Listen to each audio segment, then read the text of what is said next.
Hello दोस्तों, स्वागत है आप सभी का।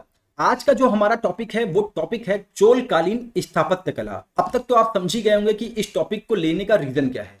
इस टॉपिक को लेने का मेन रीजन यही है कि G20 का सम्मेलन जहां पे हुआ था दिल्ली में भारत मंडपम में, उसके ठीक सामने नटराज की मूर्ति स्थापित की गई थी जिसका संबंध चोल काल से है। तो आज का जो टॉपिक है ना वो पीटी और मेंस दोनों के पॉइंट ऑफ व्यू से बहुत इंपॉर्टेंट है। तो हम इस टॉपिक में चोलकालीन स्थापत्य कला के बारे में उन हर सारे फैक्ट को देखेंगे जो कि एग्जाम के पॉइंट ऑफ व्यू से इंपॉर्टेंट है। तो चलिए शुरुआत करते हैं। तो मैंने बताया था कि इस टॉपिक को लेने का जो रीजन है वो यही है कि प्रगति मैदान में भारत मंडपम के सामने G20 नेताओं का स्वागत 27 फुट की भव्य नटराज प्रतिमा के द्वारा किया गया, जो कि विश्व में भगवान शिव के नृत्य के रूप में सबसे ऊंची प्रतिमा है। अब इसको बनाया किससे गया है? इसको बनाया गया है अष्ट धातु से, जिसे तमिलनाडु के तंजावुर जिले के स्वामी मलाई के मूर्तिकारों द्वारा तैयार किया गया था। और इसका वजन की बात करें तो इसका वजन लगभग 18 टन है। अब हम आगे बात करते हैं चोल साम्राज्य और नटराज की इस मूर्ति के बीच में कैसा संबंध है। भारत मंडपम के सामने जो नटराज की प्रतिमा रखी गई है वो जिन 3 मंदिरों से प्रेरित है वो सभी मूल रूप से चोलों द्वारा ही बनाए गए हैं, जिन्होंने 9वीं से 11वीं शताब्दी के मध्य प्रायद्वीपीय भारत के अधिकांश हिस्से पर शासन किया। चोल कला और उच्च संस्कृति के महान संरक्षक थे।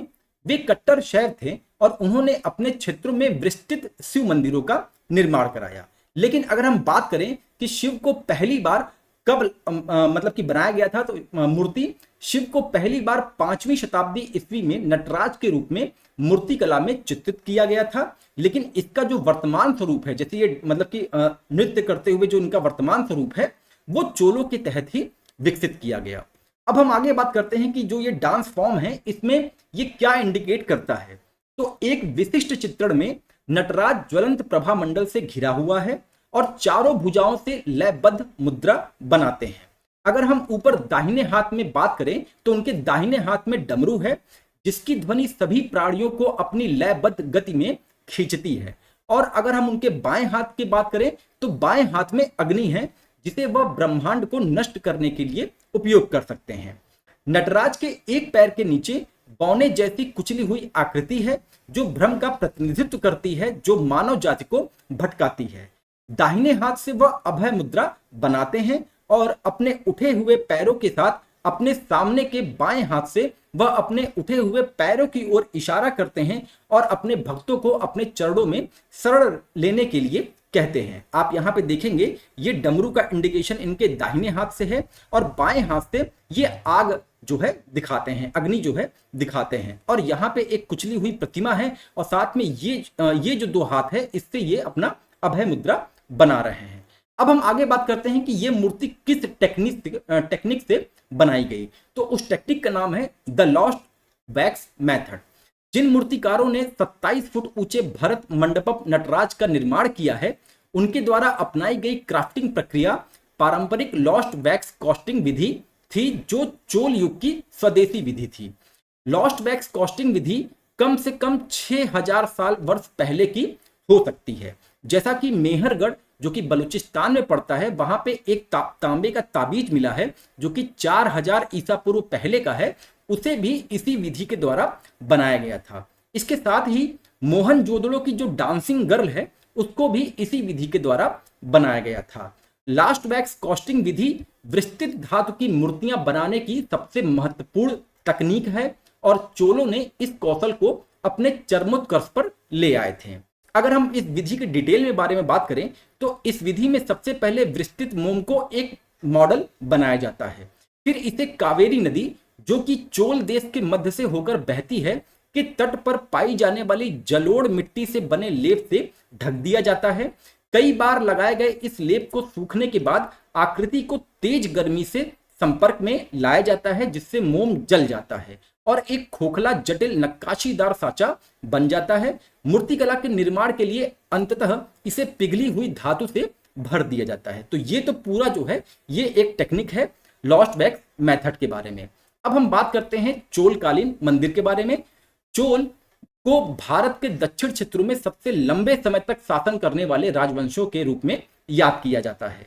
चोल वंश पल्लवों का उत्तराधिकारी राजवंश था अतः उन्हें पल्लवों की कला संपदा भी विरासत में मिली थी, जिसे चोल शासकों ने इस सीमा तक समृद्ध किया कि उनके शासनकाल में द्रविड़ स्थापत्य एवं शिल्प कला अपने चरमोत्कर्ष पर पहुंच गई। मंदिरों के निर्माण में जिस द्रविड़ शैली का आरंभ पल्लव के काल में हुआ था, चोल शासक के काल में उसका सर्वाधिक विकास हुआ। 11वीं शताब्दी के पूर्वार्ध में राजराज प्रथम तथा राजेंद्र चोल के राज्य में चोल साम्राज्य अपने चरमोत्कर्ष पे था। अब बात करते हैं चोलकालीन मंदिर कला की। चोलों ने चट्टान काटकर बनाए गए मंदिरों की प्रणाली छोड़कर एक स्वतंत्र रूप से खड़े पत्थर के मंदिर बनाने पर अपना ध्यान केंद्रित किया। मतलब पहले जो है वो चट्टान को तोड़ तोड़ के बनाया जाता था, लेकिन ये जो है एक खड़े चट्टान को मतलब कि मंदिर के रूप देने में ये अपना ध्यान केंद्रित करने लगे। चोल मंदिरों में पूजा स्थल के केंद्रीय कक्ष पर बल दिया जाता था, जिसमें प्रवेश के लिए एक या दो बड़े कक्ष कुछ मंदिरों के आकार के अनुसार पार करके जाना पड़ता था, और उनके ऊपर लगभग पिरामिड के आकार का एक लंबा शिखर भी होता था, जो मंदिर के आकार के अनुपात में होता था। अगर आप इमेज में देखेंगे तो ये पिरामिड जैसा आकार है, और यहाँ पे कुछ दो जो है कुछ छोटे छोटे मंदिर हैं जिसको पार करके यहाँ तक पहुंचना होता था। और मंदिर के चारों ओर की बात करें तो मंदिर के चारों ओर एक चौक होता था, और दीवार के अंदर की खंभों में कई श्रेणियां होती थीं। प्रवेश के लिए शिखर की शैली के तर्ज पर बने हुए अलंकृत प्रवेश द्वार होते थे। धीरे धीरे इन प्रवेश द्वारों पर अधिक बल दिया जाने लगा, और यहां तक कि यह शिखर से बराबरी करने लगे। अब आगे बात करते हैं कि कौन कौन से जो ये चोलकालीन मंदिर हैं उनको हम दो भागों में बांट सकते हैं। अगर हम पहले वर्ग की बात करें तो जो कि 10वीं शताब्दी तक निर्मित प्रारंभिक चोल मंदिर से संबंधित है, जिनमें तिरुक्कटलाई का सुंदेश्वर मंदिर, नरतमैला का विजयालय मंदिर और कदंबर का मलाई मंदिर विशेष रूप से उल्लेखनीय है। विजयालय चोलेश्वर मंदिर जो है वो विजयालय चोलेश्वर मंदिर का निर्माण विजयालय चोल और उनके शासन से पहले मुत्तराय सरदारों द्वारा किया गया था। शिव को समर्पित यह मंदिर पश्चिम की ओर है। अगर हम बात करते हैं ब्रह्मपुरेश्वर मंदिर का, तो यह मंदिर पुलमंगई में स्थित है, जो कि तमिलनाडु में है। यह मंदिर एक परंपरा को प्रस्तुत करता है जो बाद में चोल मंदिरों में और विकसित हुई। दीवारों पर बने ताकों में देवता की नक्काशी की गई है, और निकटवर्ती ताकों में सहायक आकृतियां बनाई गई हैं। मंदिर के दीवार के हर हिस्से में सजावटी पत्थर लगे हुए हैं। आगे बात करते हैं दूसरे वर्ग की। दूसरे वर्ग में 11वीं शताब्दी की शुरुआत तक शाही संरक्षण का कारण बड़े मंदिरों का निर्माण किया गया था, जो पल्लव काल के दौरान पहले ही देखा जा चुका है। अब हम बात करते हैं दूसरे वर्ग में एक मंदिर है बृहदेश्वर मंदिर, जिसका निर्माण किया गया था। तंजौर का भव्य शिव मंदिर जो राजेश्वर अथवा बृहदेश्वर के नाम से प्रसिद्ध है, इसका निर्माण राजराज प्रथम के काल में हुआ था। कई बार एग्जाम में आया है, तो इसको आप ध्यान रखिएगा। भारत के मंदिरों में सबसे बड़ा तथा सबसे लंबा मंदिर उत्कृष्ट कलाकृति है, जो दक्षिण भारतीय स्थापत्य चरमोत्कर्ष को दर्शाती है। मंदिर का जो महत्वपूर्ण अंग है वो गर्भगृह और शिखर है। यह मंदिर द्रविड़ मंदिर स्थापत्य कला शैली का पूर्ण विकास के समान रूप है। बृहदेश्वर मंदिर संयुक्त राष्ट्र शैक्षिक वैज्ञानिक और सांस्कृतिक संगठन, जिसे हम शॉर्ट फॉर्म में यूनेस्को कहते हैं, कि विश्व धरोहर स्थल महान जीवित चोल मंदिरों में से एक है। आगे बात करें गंगईकोंड चोलपुरम के बारे में, तो राजेंद्र प्रथम जो कि राजराजा के पुत्र थे, ने उत्तर भारत में किसी दक्षिण शासक का पहला विजयी अभियान चलाया। मतलब कि उत्तर भारत में जो दक्षिण का शासक था वो पहला शासक था जिन्होंने राजेंद्र प्रथम जो पहले शासक थे, उन्होंने विजयी अभियान चलाया। गंगा से पवित्र जल लेके आए और तंजावुर के पास एक नई राजधानी की स्थापना की। इसका नाम इन्होंने गंगईचोलपुरम रखा, जिसका शाब्दिक अर्थ चोल शासक का शहर है जिसने गंगा पर कब्जा कर लिया था।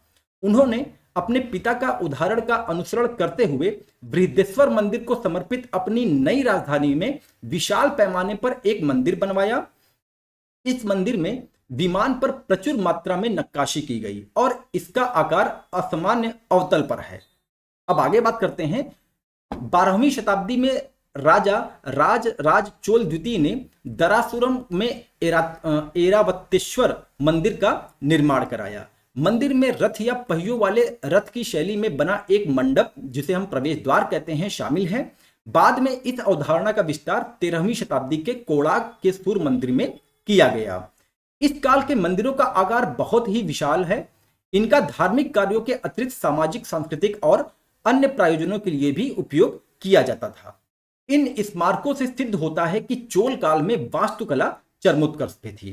आगे बात करें, चारों ने पत्थर और धातु चोलों ने पत्थर और धातु की बहुसंख्यक मूर्तियों का निर्माण किया। उनके द्वारा निर्मित मूर्तियों में देवी देवताओं की मूर्तियां सर्वाधिक हैं। सबसे सुंदर मूर्ति, जैसा कि हमने शुरुआत में बात की थी, नटराज शिव की मूर्ति है। इनकी पूजा दक्षिण में विशेष रूप से होती है।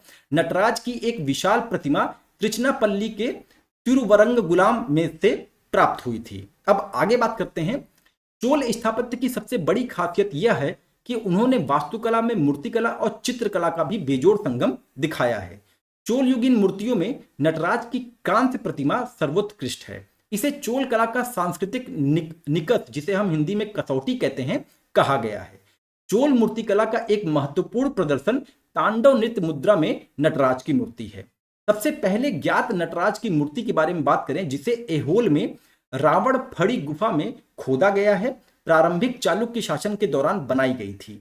चोलों के शासन के दौरान मूर्तिकला अपने चरमोत्कर्ष पर पहुंच गई थी। तो ये तो रहा जो है पूरा चोलकालीन स्थापत्य कला के बारे में। आपको कंटेंट अगर एग्जाम के पॉइंट ऑफ व्यू से इंपॉर्टेंट लग रहा है तो आप इस चैनल को अपने दोस्तों से जरूर शेयर करें। मिलते हैं अपने अगले कंटेंट के साथ, तब तक के लिए अपना ध्यान रखिए। नमस्कार, जय हिंद, जय भारत।